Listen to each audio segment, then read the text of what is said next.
अपनी भारतीय धर्म में संध्या वंदन के दो समय नियुक्त हैं, एक प्रातःकाल एक सायंकाल।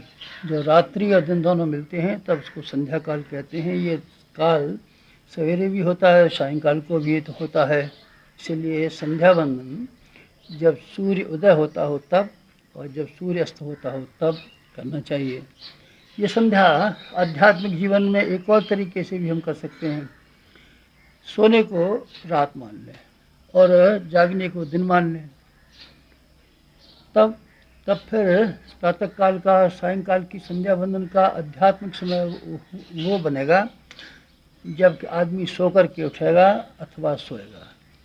प्रातःकाल और सायंकाल की संध्या वंदन के लिए तो ये भी हो सकता है कि लोग शिकायत करें, उस वक़्त हमको नींद नहीं खुलती है, उस वक़्त हम दुकान पर रहते हैं, अमुक काम करते हैं। लेकिन ये संध्या वंदन हर एक आदमी के लिए संभव है कि जब प्रातःकाल उठे, कभी तो उठेगा, रात को नींद पूरी करके उठेगा ना, तब तो समय मिलेगा। सोएगा तो सही, कई बजे सोए, सोने का समय हो उसको रात्रि का संध्या वंदन का समय मान लिया जाए।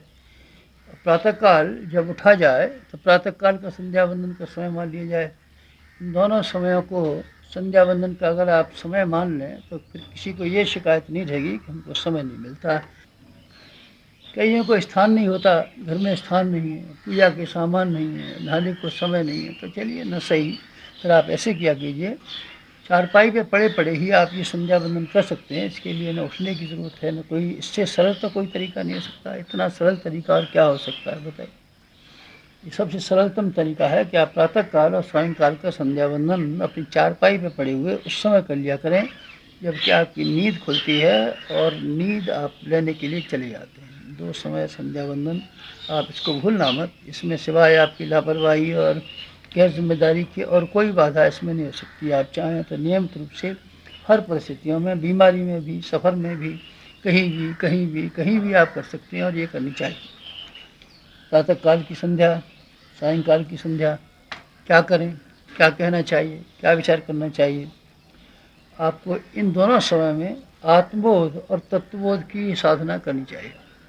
प्रातःकाल जब उठा करें तो आप अपने आप का एक नया जन्म हुआ अनुभव किया कीजिए।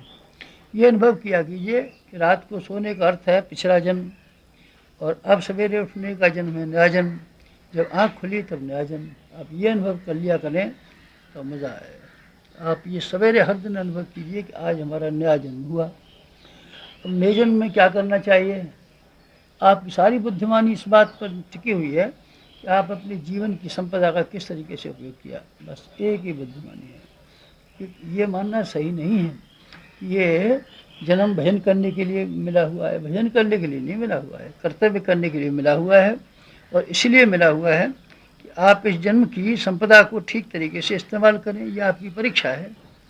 परीक्षा में जो पास हो जाते हैं फिर क्लास चढ़ा दिए जाते हैं, फिर और चढ़ जाते हैं और पास करा दिए जाते हैं। अगर आप ये पहली परीक्षा जो भगवान ने आपको मनुष्य का जीवन दे करके ली है, उसमें एक ही आपका फ़र्ज़ हो जाता है कि आपको इसको अच्छे से अच्छा उपयोग करके दिखाएं। बस भगवान ने यही अपेक्षा किया आपने और ये आपसे, और यही उसकी उम्मीद है और यही वो चाहता है।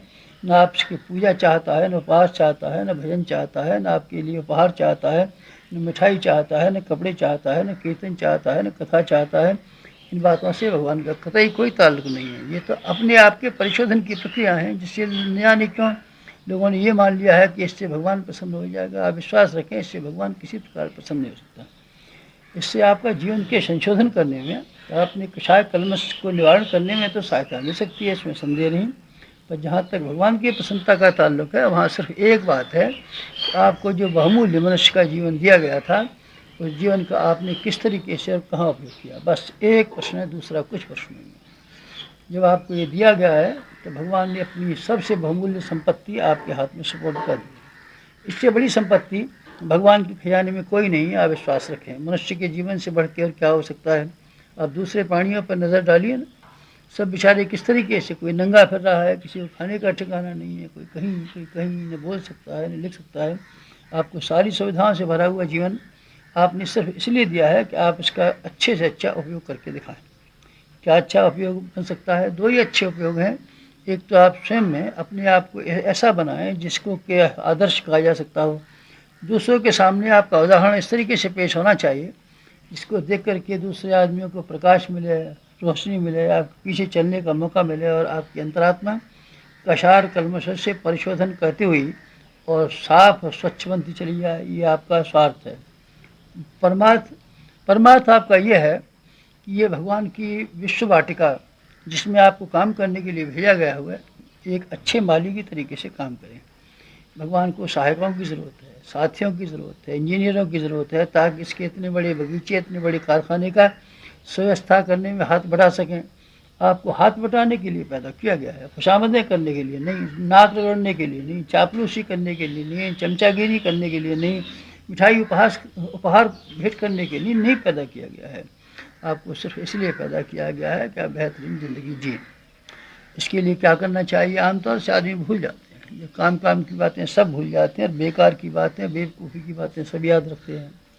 आपको सवेरे उठते ही ये ध्यान करना चाहिए, प्रातःकाल चारपाई पे पड़े पड़े आज हमारा नया जन्म हुआ और हमको इतनी बड़ी कीमत मिली, संपत्ति मिली, इसकी तुलना में और किसी प्राणी को कोई चीज़ नहीं मिला है। आप अपने आप को सौभाग्यवान अनुभव कीजिए, भाग्यशाली अनुभव कीजिए। ये अनुभव कीजिए हमारे बराबर भाग्यवान कोई नहीं है। अभावों की बात, कठिनाइयों की बात, चिंता की बात आप सोचते रहते हैं, ये क्यों नहीं सोचते?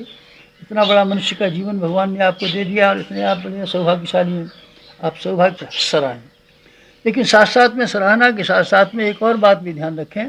ऐसी स्कीम बनाएं, योजना बनाएं जिससे कि इस जीवन का अच्छे से अच्छा उपयोग करना संभव हो सके। ये प्रयोग एक दिन के जीवन से करना चाहिए।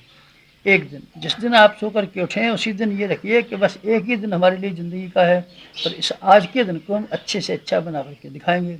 बस इतना बात कर लें, आप इसी क्रम को रोज़ रोज़ अपनाते हुए सारी ज़िंदगी को भी अच्छा बना सकते हैं। एक एक दिन को हिसाब से जोड़ देने का मतलब होता है सारे समय को, सारी ज़िंदगी को ठीक तरह से सुव्यवस्थित बना देना। प्रातः काल उठा कीजिए, ये ध्यान किया कीजिए, नया जन्म, हर दिन नया जन्म।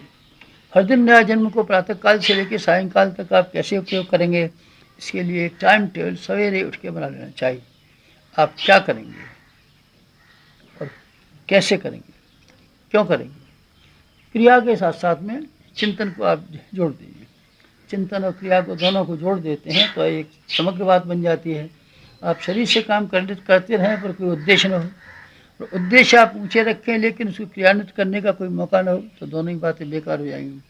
इसलिए आप सवेरे उठते ही जहाँ अपने जीवन को सराहें, जहाँ मनुष्य के जीवन पर गर्व गौरव अनुभव करें, वहाँ एक और बात साथ साथ चालू कर दें। सवेरे प्रातःकाल से लेकर के सायंकाल तक का एक ऐसा टाइम टेबल बना में जिसको सिद्धांतवादी कहा जा सके, आदर्शवादी कहा जा सके। इसमें भगवान की हिस्सेदारी रखिए। शरीर के लिए भी गुजारे का समय निकालिए, भगवान के लिए भी समय गुजारे का निकालिए। भगवान भी तो हिस्सेदार है, उसके लिए भी तो कुछ करना है। आपका शरीर ही सब कुछ थोड़ी है, आत्मा भी तो कुछ है। आत्मा के लिए भी तो कुछ किया जाना चाहिए। सब कुछ शरीर को ही खिलाने और पिलाने के लिए आप करेंगे, ऐसा क्यों करेंगे? आत्मा का कोई वक़्त नहीं है, आत्मा की कोई इज्जत नहीं है, आत्मा का कोई मूल्य नहीं है, आत्मा से आपका कोई संबंध नहीं है। अगर है तो फिर आपको ऐसा करना पड़ेगा, उसके साथ साथ में दिनचर्या में आदर्शवादी सिद्धांतों को मिला के रखना पड़ेगा। दिनचर्या ऐसी बनाइए जिसमें आपका पेट भरने का भी गुंजाइश हो और अपने कुटुंब के और परिवार करने वालों के लिए भी गुंजाइश हो, लेकिन साथ साथ में एक और भी गुंजाइश रहनी चाहिए। इसमें आत्मा को संतोष देने के लिए और परमात्मा को प्रसन्न देने के लिए कार्यों का और विचारों का भी समावेश हो। आप स्वाध्याय का दैनिक जीवन में स्थान रखिए, आप सेवा का दैनिक जीवन में स्थान रखिए, आप उपासना का दैनिक जीवन में स्थान रखिए। इन सब बातों का समन्वित जीवन का आप अभ्यास कर लें तो बस आपका सवेरे प्रातः काल वाली संध्या वंदन पूरा हो जाएगा। यही कहना था आज आपसे। ओम शांति। हमारे YouTube चैनल शांति कुंज वीडियो गायत्री परिवार को सब्सक्राइब करें एवं बेल आइकन जरूर दबाएं ताकि गायत्री परिवार की विभिन्न गतिविधियों की जानकारी आपको मिलती रहे।